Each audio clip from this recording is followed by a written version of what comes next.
Thank you, everyone, for the warmth of your welcome and the chance to come and be here today. The royal family. This is our tūranga waiwai. Well, at least I said last night to Kiri Tapu Ellen, is it possible to have more than one tūranga waiwai? Because I have adopted Gisborne and Tairāwhiti as my own, so I hope that's okay. Alongside, of course, my enduring love of my other hometowns, Morrinsville and Murupara. So, thank you so much, BPW, all those who are involved in asking me to be a part of what is my first women's suffrage event, what will be one of many, and rightly so, as we celebrate a significant milestone. It feels only fitting that I'm here supported by some other wahine toa from Parliament. As I've already mentioned, we have Kiri Tapu Ellen, one of our MPs based here, the Honourable Meka Whaitiri, MP across this region, the Honourable Jenny Salese are two of our ministers, and I have to also acknowledge my partner, Clark Gayford, because...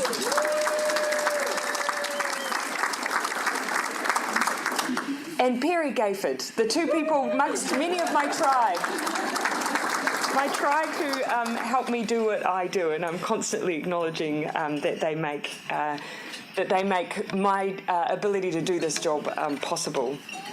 I'm being asked today to talk about my journey in politics, some of my experience as being a woman in politics, but I don't feel like I can do that without talking about some of the women who have really been trailblazers, who have laid a pathway for me and so many other women. And I wanted to start by talking about some of the local trailblazers, because perhaps not all of Gisborne's campaigners have been recognised. And you heard in the beginning with some reference to the petition of 1893, which of course had thousands of signatures, but you will have heard today only had 4 from this region. I'll tell you why. That part of the petition was lost. It wasn't that there weren't staunch campaigners here. In fact, if we look back in history, the 1892 petition, there were 220 signatures from this area, but only 4 in the 1893 one, and those were by women who were from here, but in places like Napier at the time that the petition was travelling. But we know that the influence of women in this region was still huge. Now, I have to tell you, it wasn't until I started doing a little bit of reading that I learned a little bit more about Margaret Sievewright and what an incredible woman she was, and how proud you should feel of the fact that Margaret was from here. She co-presented the petition alongside Kate Shepherd to Sir John Hall. She was right there with Kate at the time that the petition was handed over, the critical petition that led to women's suffrage. And the rest really from there is history. But I want to share a little bit about Margaret. You've heard a little bit already about some of her history. But I read a little bit about some of her feminist vision, and she has some gems of quotes, and I thought I would share one with you. She gave a speech in 1900 where she said, quote, "The question is often asked, what do women want? We want men to stand out of our sunshine. That is all."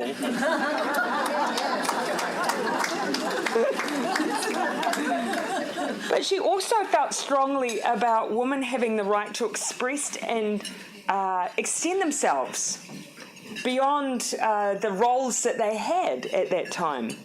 And one of her other quotes was, "The new woman, she who had discovered herself, not relatively as mother, wife, sister, but absolutely.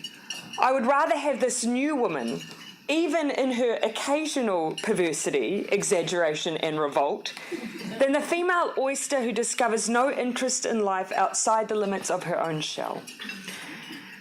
But as you heard from the introduction, she wasn't passive in her belief. She didn't believe that it was just about having the right to express yourself through franchise, through the vote.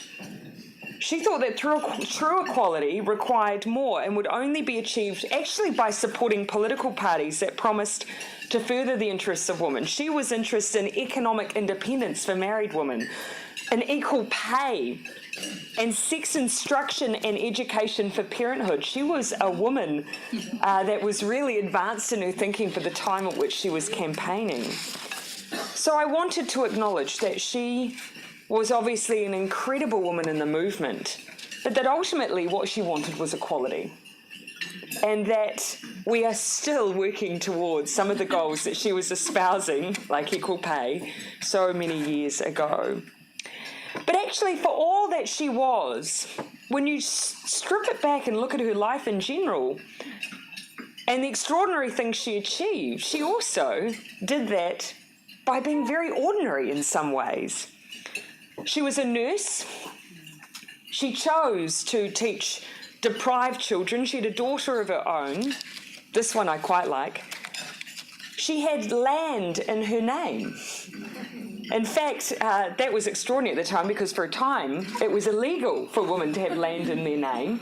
She was married and had land overlooking Poverty Bay, but the land was in her name, a simple political statement. Now, that might seem very ordinary to us, but at that time that was extraordinary. I'm fascinated by the fact that we have so many women who take the ordinary and become the extraordinary. And amongst the 32,000 signatures on the women's suffrage petition, there will be 32,000 ordinary and extraordinary women. And I would include in that this woman, a woman who signed the suffrage petition alongside Margaret, who turned an everyday act into something extraordinary. Her name was Catherine Wiltshire. And in the 1870s, she made a name for herself, not as just being a signature on that petition alongside 32,000 others. This particular signature was a walker. Walking, I hear you gasp. Well, to be fair, in those days, it was called being a pedestrian, and it was the sporting domain of men. That was until in 1872, Catherine embarked on the enormous journey from the UK to New Zealand. She was just 19 years old. Now, being a sprightly and sensible woman, she managed to snag herself a dapper young man named Joseph on the journey. Now, Joseph wasn't just a 30-year-old railway plate slayer from Berkshire. He was a pedestrian, which is what they called the professional walkers of the day. Now, the most famous of pedestrians at that time was one Captain Barclay Allardyce, who in Newmarket, London, managed to walk 1,000 miles in 1,000 hours by essentially walking 1 mile every hour without fail. People actually turned out to watch this. Now, it was a feat that Joseph tried to replicate that when he came to New Zealand shores. Now, the remarkable thing wasn't that Joseph tried to do that, it was that Catherine tried with him. A petite 44 kgs. Catherine decided that in Joseph's break, she would take to the field walking a half mile every hour. Now, the novelty, as you can imagine, in those days was just too much. In particular, her, quote, very neat walking costume caught the eye of the local newspaper. It featured bloomers, a high-necked ruffled top complete with pearls, and high-top leather boots. Now, you may ask how I know that. Well, basically because a picture of her in her neat pedestrian garb was sent to the British Weekly, Illustrated Sporting and Dramatic News, which is basically an old version of the Sports Illustrated. Now, not only did they publish it, they included a quote of a supporter and local merchant that said she was, quote, the best bit of puck that ever wore petticoats.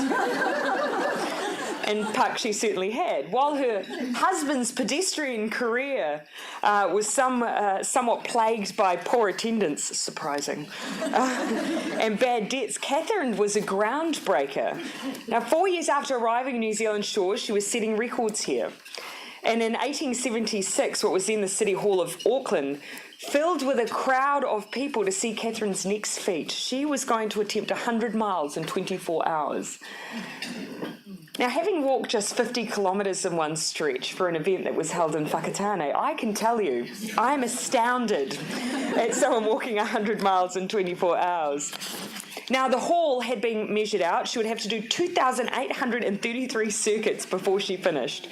Now, as the Auckland Star put it, this was, quote, a feat that had never been before attempted by any female inhabitant of our planet. Go big or go home, I say. The Herald was a little less deep in its analysis, reporting that, quote, her physique did not give token of much power of performance, but she was pleasing and of good figure. At 8:30pm, Catherine stepped out in her costume and began her race. Now, as you can imagine, the crowd thinned out a bit over the 24 hours. After all, she was just walking in a circle. For a time, a drunk sailor walked with her. At 6:30pm the next day, Catherine was ready for the home straight. She had 2.5 miles to go and the hall was filling up again. A band began to play as she picked up the pace for her final laps, and as she rounded the bend, the hats and handkerchiefs were up and the applause was deafening. She was, at that time, the greatest female pedestrian on the planet. Sorry, Jacinda, you put a spider on your head. Oh, do I? Would you mind? Oh, thank you very much. You've all learned that I'm clearly not arachnophobic, thank goodness. Thank you very much. She was a woman, I have no doubt, of huge courage and spunk. She was a suffragette, but not only a suffragette, a woman who turned the ordinary into the extraordinary. Catherine Wiltshire was also my great-great-grandmother.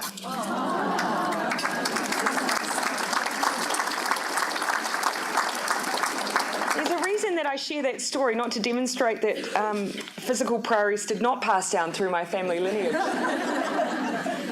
I share that because I feel like too often we forget that in front of each of us is a path that is being laid by those who have gone before.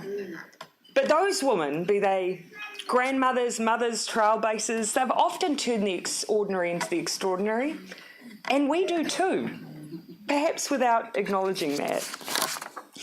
I also tell those stories because I consider myself to be incredibly ordinary.